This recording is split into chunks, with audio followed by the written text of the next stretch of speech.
श्रोताओं नमस्कार। क्षेत्रीय समाचार एकांश के इस विशेष कार्यक्रम में मैं आपके साथ व्याख्या चंदोला।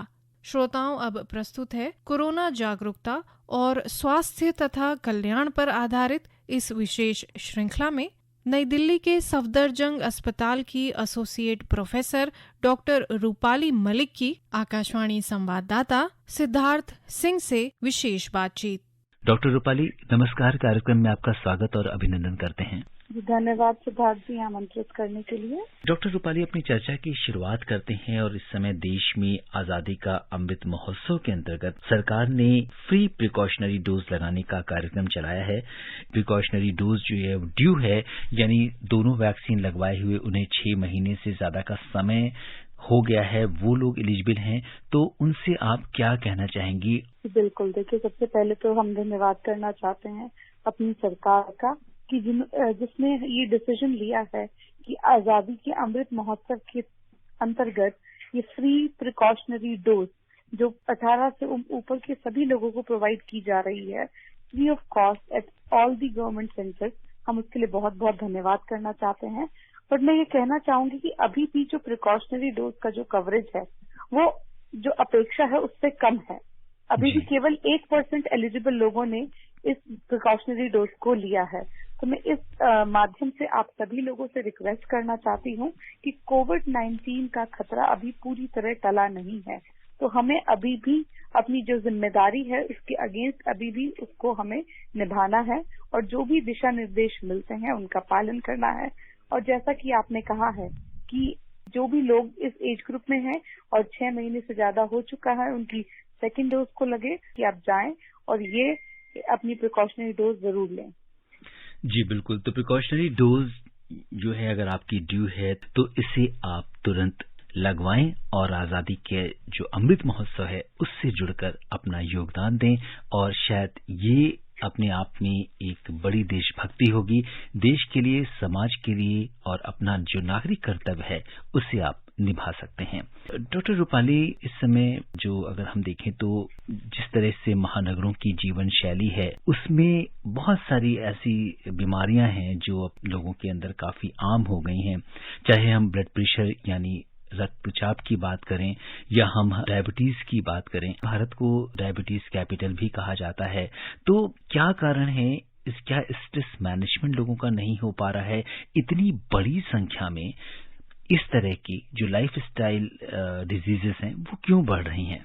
जी बिल्कुल, देखिए, ये बहुत इम्पोर्टेंट क्वेश्चन है सिद्धार्थ जी जो आपने पूछा है कि जो लाइफ स्टाइल डिजीजेस हैं ये क्यों बढ़ रही हैं। तो ये समझना बहुत जरूरी है। इसका सबसे इम्पोर्टेंट जो कारण है वो है हमारा सेडेंटरी लाइफस्टाइल, जो आजकल हम सभी लोग देखते हैं। सभी लोग मोबाइल से चिपके हैं, स्क्रीन से चिपके हैं, टीवी से चिपके हैं। काम है, आप केवल कंप्यूटर पे बैठ के घंटों घंटों तक काम कर रहे हैं। खाने पीने की चीजों की कोई कमी नहीं है। आप एक क्लिक दबाते हैं मोबाइल पे तो आप कुछ भी खाना ऑर्डर कर सकते हैं, जंक फूड, बर्गर, पिज्जा और कोल्ड ड्रिंक। तो ये सब बहुत इम्पोर्टेंट कारण है जिस वजह से ये जो प्रिवेलेंस है लाइफस्टाइल डिजीजेस की बड़ी तेजी से बढ़ रही है।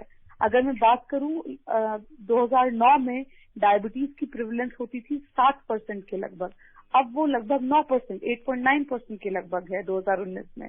तो आप देखें कि पिछले एक डिकेड के अंदर 2% से अधिक प्रिवेलेंस हो गई है, जिसमें कि हम ऑलरेडी वर्ल्ड डायबिटीज कैपिटल थे शुरुआती दौर में भी 2000 के। आज की तारीख में चाइना हमसे ऊपर है, बस कुछ समय बाद हम फिर से वर्ल्ड डायबिटीज कैपिटल जरूर बन जाएंगे। तो बहुत जरूरी है कि हम अपने खाने पीने का, अपनी एक्सरसाइज का और अपने लाइफस्टाइल का बहुत ध्यान रखें। आपसे ये जानना चाहेंगे कि डायबिटीज और ब्लड प्रेशर दो ऐसी बीमारियां हैं जो इंटर रिलेटेड भी हैं और जब इसका एक कॉम्बिनेशन बन जाता है तो कहीं ना कहीं वो आपके वाइटल ऑर्गन्स पे भी इम्पैक्ट डालता है। इस बात में कितनी सच्चाई है? जी बिल्कुल, देखिए, तो बहुत जरूरी। जो डायबिटीज की जैसे अगर हम पहले बात करें तो उसमें 2 तरह की कॉम्प्लिकेशंस होती हैं, माइक्रोवैस्कुलर और मैक्रोवैस्कुलर। माइक्रोवैस्कुलर कॉम्प्लिकेशंस की वजह से जो हमारी ब्लड वेसल्स, तो छोटी जो ब्लड वेसल्स हैं उनको जब वो अफेक्ट करता है उसकी वजह से आपकी आंखों की देखने की शक्ति उसमें खराबी हो सकती है, रेटिनोपैथी हो सकती है। आपका जो गुर्दा है किडनीज हैं उन पे अफेक्ट होता है, जिसकी वजह से गुर्दे की बीमारी या क्रॉनिक रीनल फेलियर डेवलप हो सकता है। और डायबिटीज न केवल हमारी कंट्री में, वर्ल्ड वाइड सबसे कॉमन कॉज है क्रॉनिक किडनी डिजीज होने के लिए। तो जो आजकल हम इतने किडनी के पेशेंट्स देखते हैं उसमें एक बहुत बड़ा चंक है जो कि केवल डायबिटीज की वजह से है। इसके अलावा न्यूरोपैथी होती है जिसकी वजह से आपको दर्द होता है, हाथ पैरों में दर्द होना, झंझनाहट होना और भी बहुत अन्य प्रॉब्लम होना। कुछ ऑटोनॉमिक न्यूरोपैथी होती है जिससे आपका बीपी फ्लक्चुएट करता है। तो बहुत सारी ये माइक्रोवास्कुलर कॉम्प्लिकेशंस है। इसी तरह मैक्रोवास्कुलर कॉम्प्लिकेशन होती है जिसमें कि हार्ट अटैक होना, हार्ट फेलियर होना, लकवा पड़ जाना, तो पेरिफेरल वास्कुलर डिजीज होना यानी कि गैंग्रीन बन जाना। इस तरह की बहुत सारी जो कॉम्प्लिकेशंस हैं वो देखी जाती हैं डायबिटीज से। और ऐसे ही अगर हम ब्लड प्रेशर की बात करें, ब्लड प्रेशर की वजह से भी हार्ट फेलियर होना, गुर्दे पे दिक्कत होना, ये सभी जो चीजें हैं ये ब्लड प्रेशर की वजह से लॉन्ग टर्म में आपको हो सकती हैं।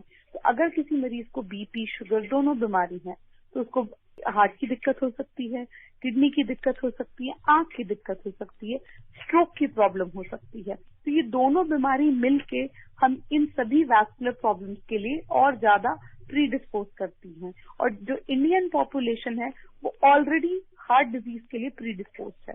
अगर हम वेस्ट से कंपेयर करें तो उनके मुकाबले हमारे यहाँ एक यंगर एज पे हार्ट डिजीज के केसेस देखे जाते हैं। आजकल हम कितना सुनते हैं कि 30 साल, 35 साल, 20 साल, 25 साल की उम्र में लोगों को हार्ट अटैक हो रहे हैं। तो ये बहुत इंपॉर्टेंट है। हमारा जेनेटिक मेकअप ऐसा है कि हम वो कार्डियोवास्कुलर डिजीजेस के लिए बहुत ही प्रोन हैं।